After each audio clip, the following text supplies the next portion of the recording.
서울 강남의 클럽 버닝썬 의혹을 수사 중인 경찰이 대표 이모 전했다는 서울 강남의 클럽 버닝썬 사건과 관련해 여성들의 정신을 잃게 만들어 성관계를 하게 만드는 GHB, 이른바 물뽕을 남성 VIP들에게 제공했다는 의혹을 받은 강남의 클럽 버닝썬.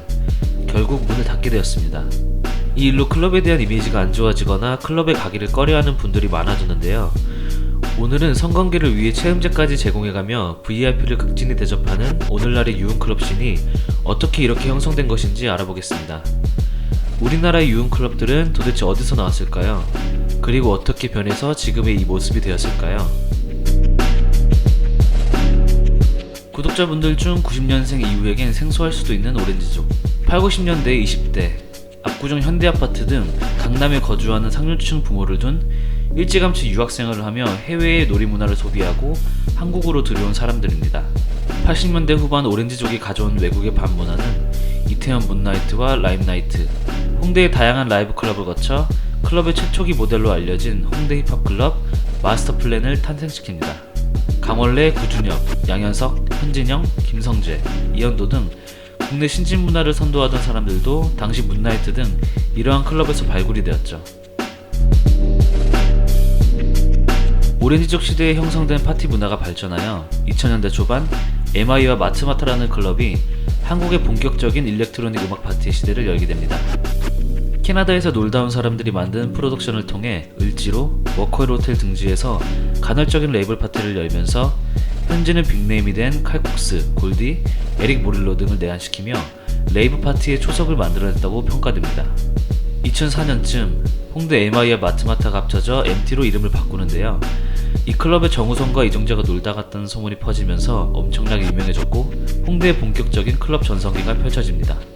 이때는 하우스 음악이 유행했고 DJ 연준, 바람, 엉클, 한민 등이 인기를 얻으면서 DJ 중심의 클럽 전성기를 열게 됩니다. 강남에서는 보스 등 부킹 나이트만 있던 시절 2006년 라운지 클럽이 생기며 히트를 치고 홍대에 밀집되어 있던 클럽씬이 강남으로 분산됩니다. 당시 압구정에 서클이라는 클럽이 있었는데요. 미국식의 고급스러운 인테리어에 유학생들 위주의 하이엔드 라운지 클럽이었습니다. 모든 것이 비쌌던 서클은 다른 클럽들에 비해 문턱이 낮지 않은 클럽이었죠. 서클에 가기엔 금전적 부담이 있었던 사람들이 이후 생기게 된 클럽 메스와 엔소로 이동합니다. 강 건너 이태원으로 가서 당시 엄청난 파티 라인업으로 주변에 있던 클럽들을 망하게 했던 슈퍼클럽 볼륨으로 가보겠습니다. 앞서 언급했던 레이브 파티를 하며 DJ들을 내한시키기도 했던 캐나다에서 놀다 온 사람들과 DJ 그리고 개그맨 홍록기가 이태원에 차린 클럽인데요. 현존하는 슈퍼클럽 시스템의 기본 틀을 완성시켰다고 평가됩니다. 펑셔널 사운드 시스템, 대형 LED 전광판, 복층형 구조, 전문 파티팀 같은 형태들이 이때부터 생겨난 것이죠. 그리고 악스웰, 티에스토, 아민 반뷰렌 같은 거물급 DJ들을 매주 내한시키고 트랜스 음악의 전성기를 열었습니다. 하지만 때는 2009년 여름, 정점에 있던 클럽 볼륨이 내리막길을 걷게 되는 사건이 발생합니다. 당시 인기 TV 프로그램 나는 형사다2에서 형사들이 풀파티 현장에 잠복해 마약하는 현장을 급습하는 것을 방송합니다. 이 파티는 바로 볼륨과 네이키드의 연합 파티였고 풀파티에서 마약 사범들이 체포되는 모습까지 생생하게 방송되었습니다. 결국 이 사건을 통해 클럽 볼륨은 고정 손님들을 탑클럽으로 유출시키게 되는 결과를 초래합니다. 그리고 클럽 볼륨에 있던 사람들이 하나둘 이탈하여 신사동에 클럽 더블에잇을 차립니다. 더블에잇이 생기면서부터 속칭 화류계 사람들과 유학생들이 본격적으로 섞이기 시작하는데요. 화류계와 유학생의 만남은 다양한 시너지 효과를 발생시켜 폭발적으로 인기를 얻었고 20대 초중반의 에너지 넘치는 신생 파티팀들이 대거 탄생하며 파티팀 전성시대를 맞이합니다. 이 시점부터 파티팀이 클럽의 얼굴이 되면서 어디 클럽에 가자보다 무슨 파티에 가자라는 표현이 흔해지게 됩니다. 그야말로 파티크루의 전성기였죠. 압구정의 클럽과 나이트의 혼종이라고 불리는 클럽이 등장합니다. 클럽 신드롬. 월세가 1억 원이나 됐었다는 신드롬은 일반 클럽과 정말 달랐는데요. 나이트처럼 부킹이 가능했으며 주대도 나이트처럼 확 내려갑니다. 이곳의 영업사장 중 한 명이 어린 대학생들을 시켜 무료 입장 손님들을 엄청 몰아옵니다. 그리고 이 영업사장은 클럽으로부터 여성 4,000원, 남성 1,000원의 모객비를 받으며 막대한 수익을 올리게 되고 강남 클럽에 돈 주고 가면 바보가 되는 문화를 만듭니다. 그 결과 신드롬이 미어터져 못 들어가는 사람들이 어쩔 수 없이 주변에 있는 클럽으로 가 옆에 있던 클럽에서 이익을 보게 되기도 했다고 합니다.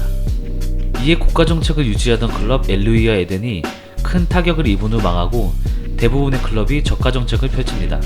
바로 이 시기부터 강남 유흥클럽 문화에 질린 음악을 좋아하던 사람들은 이태원이나 홍대의 케이크샵, 핸즈, 미스틱 등으로 빠지게 되고, 그것은 나아가 현재 소프, 피스트, 파우스트, 벌트 등 하우스와 테크노 씬이 이태원과 홍대 쪽에서 발달하게 되는 초석이 됩니다. 음악을 좋아하는 분들을 위해 이러한 언더그라운드 클럽 씬에 대해서도 이후 영상에서 더 자세히 다루도록 하겠습니다. 옆 동네 신사에서는 나이트와 가라오케 사람들이 그들이 가진 인프라와 네트워크를 이용하여 더블A과 유사한 애프터클럽을 만들게 됩니다. 이 클럽의 이름은 바로 아레나. 처음 6개월 정도는 장사가 정말 안되다가 매그넘이라는 애프터클럽이 망하면서 영업진들이 추가되고 예쁜 여자들도 입변을 당한다는 소문이 퍼지면서 빠르게 커지기 시작했습니다. 애프터클럽으로 독보적인 위치를 차지하게 된 아레나는 넘치는 손님들 때문에 옆에 바운드까지 차리게 됩니다. 가라오케 출신의 영업팀이 돈 많은 손님들을 잘 데려와 이러한 클럽들에서 지속적으로 영업을 하며 재미를 보게 되었고, 이에 본격적으로 고액 테이블 장사를 시작하게 되었습니다. 자신들을 픽업 아티스트라는 그럴싸한 이름으로 포장하기도 했습니다. 비버팀, 해미넴팀 등 특정 고액 테이블 손님들이 고액의 주류를 주문하면 DJ가 트는 음악을 멈추고 저스틴 비버, 에미넴 노래를 틀어주는 문화도 이때부터 생기기 시작했습니다. 나이트와 가라오케에서 들여온 VIP와 MD 시스템이 데이트를 치며 강남권 클럽들에 빠르게 퍼집니다. 이 시스템은 기존의 클럽 문화를 완전히 뒤바꿔버립니다. 가장 최근 이슈가 된 버닝썬. 테이블이 내부의 대부분을 차지하던 버닝썬의 시스템은 역시 VIP 위주로 돌아가게 되었습니다. 본래 DJ 위주로 돌아가던 클럽 시스템, 지금은 MD가 VIP의 요구사항을 전하면 DJ는 음악을 중간에 끊거나 일반 주점에서 나올 법한 생일 축하 노래를 틀곤 합니다. 아예 손님의 핸드폰에 있는 음악을 MD가 전달받아 DJ에게 전달하기도 하죠. 예전 DJ가 주도하던 클럽에서는 절대 상상할 수 없는 일들이죠. 그리고 얼마 전 폭행 사건으로 시작해 클럽과 경찰의 유착관계, 그리고 VIP들에게 손쉬운 성관계 기회를 제공하기 위해 여자 손님들에게 물뽕을 타먹이거나 VIP들이 여자들에게 타먹일 물뽕을 제공했다는 의혹까지 터지며 경찰 조사를 받게 된 버닝썬. 폭행, 성추행, 그리고 물범과 관련된 사안들은 모두 확인되지 않았으며 이들이 모두 사실로 드러날 경우 버닝썬을 폐쇄하겠다고 했던 버닝썬 측은 결국 문을 닫게 되었습니다. 20여 년 전 해외의 레이블 문화를 한국으로 들여와 시작되었던 클럽. 오직 음악에 취하기 위해 사람들이 모이던 곳. 하지만 어느새부터인가 나이트와 유사해진 대형 유흥클럽. 이성 만남을 원하는 사람들에게는 나름 많은 가치를 제공하고 있고, 이게 한국 특유의 클럽 문화이며 그 고유의 영역이 있다라는 의견들도 있겠지만, 최근 이슈가 된 클럽의 문제점들이나 갓 성인이 된 이들이 답습하고 있는 대상이 무엇인지 자세히 보면 고쳐야 할 점들이 분명 있다고 생각됩니다. 생활비도 빠듯한 갓 20대들이 무료 입장이 가능한 클럽으로 몰리는 것은 어찌 보면 당연한 건데, 이들이 처음 클럽에서 보는 것이 술과 돈을 뿌리는 VIP들의 소비 행태와 즉석 이성 만남 중심의 문화이니까요. 게다가 이런 유흥클럽에서의 무료 입장 습관으로 음악이나 분위기에 돈을 지불하는 것이 생소해져 버리게 되면 결국은 아티스트와 프로듀서들은 굶게 되고 우리나라의 전체적인 문화 진흥이 필연적으로 더뎌질 수밖에 없기도 합니다. 오늘은 대한민국 클럽의 기원과 유흥클럽의 탄생 배경, 그리고 구조적 이슈들에 대해 간략하게 알아봤습니다. 앞으로 유흥클럽과 언더그라운드 클럽 문화에 관한 영상이 차례로 더 올라올 예정인데, 다음 화에는 클럽의 MD가 왜 생겨나고 돈을 얼마나 버는지, 어떻게 버는지에 대한 영상이 올라올 예정이니까요. 구독해주시고 다음 영상도 기대해주세요.